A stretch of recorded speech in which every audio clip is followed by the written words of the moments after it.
हरे कृष्ण. श्रील भक्तिविनोद ठाकूर प्रणती.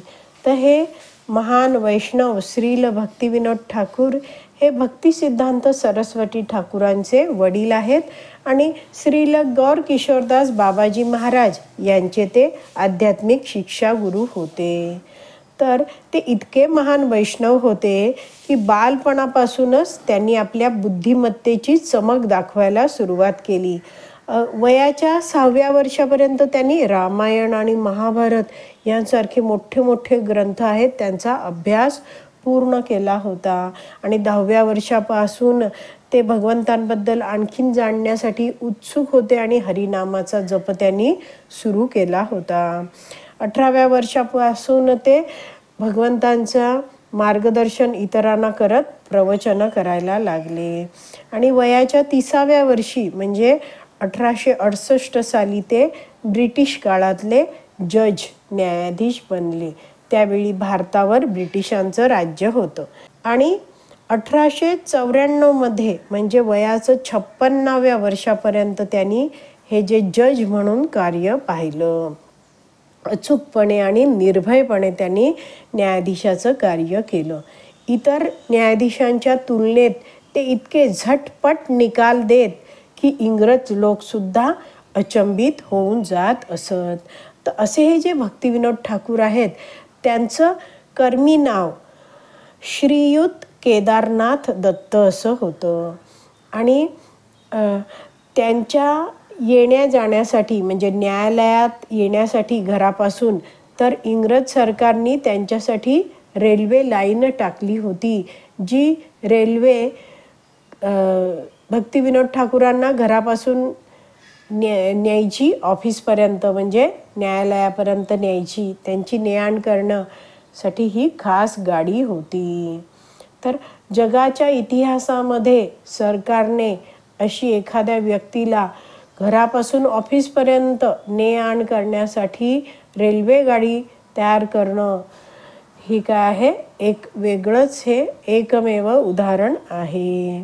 अजूनही आपण जर मायापूर नवद्वीपला गेलो आणि श्रील भक्तिविनोद ठाकूर यांच्या घराजवळ गेलो तर अशी ही जी रेल्वे लाईन आहे ती दिसते आणि आता मात्र तिचा वापर इतर वाहतुकीसाठी केला जातो. श्रील भक्तिविनोद ठाकूरांची प्रणती आपण वाचूया. नमो भक्ती विनोदाय सच्चिदानंद नामिने गौरशक्ती स्वरूपाय रूपानुगवराय ते. नमो भक्ती विनोदाय. नमो म्हणजे नमन करतो. भक्तिविनोद ठाकूर आहेत त्यांना मी नमन करतो. तर त्यांच्याबद्दल म्हटलं आहे सच्चिदानंद नामिने. तर त्यांना सच्चिदानंद या नावाने ओळखलं जातं. ते का बरं ओळखलं जातं ते जाणून घेऊया. तर विविध भाषांमध्ये 100च्या वर ह्या भक्तिविनोद ठाकूरांनी ग्रंथ लिहिले आहेत, पुस्तकं लिहिली आहेत. श्रील रूप गोस्वामींनी मार्गदर्शन केलेल्या भक्ती मार्गाचं त्यांनी स्वतः आचरण केलं आणि सर्वत्र प्रचार सुद्धा केला आणि श्री चैतन्य महाप्रभूंच्या शिकवणीवर आधारित त्यांनी श्री चैतन्य गीता हा ग्रंथ लिहिला आणि तो ग्रंथ लिहिल्यावर त्यांनी टोपण नावाने तो प्रसिद्ध केला. तर ते टोपण नाव होतं त्यांचं सच्चिदानंद प्रेम अलंकार आणि त्यामुळे श्रील भक्तिविनोद ठाकूर आहेत ते सच्चिदानंद म्हणून ओळखले जाऊ लागले. तर आपल्याला हे समजलं आहे की सच्चिदानंद नामिने गौर शक्ती स्वरूपाय. तर गौर म्हणजे कोण? गौरांग महाप्रभू श्री चैतन्य महाप्रभू.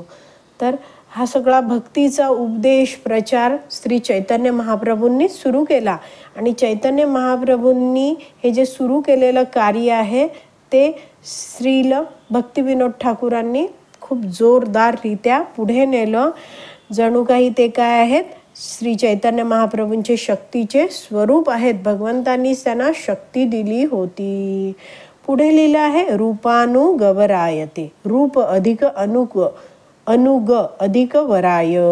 रूप अनुग म्हणजे काय? रूप गोस्वामींनी जे मार्गदर्शन केलं आहे त्यानुसार भक्ती करणारे आणि वराय म्हणजे श्रेष्ठ. तर असे हे जे श्रील भक्तिविनोद ठाकूर आहेत त्यांनी उत्तमरित्या कृष्ण भक्ती केली आणि समाजामध्ये आदर्श प्रस्थापित केला आणि त्यामुळे त्यांना रूपानुग भक्तांमधलं श्रेष्ठ असं म्हटलं जातं.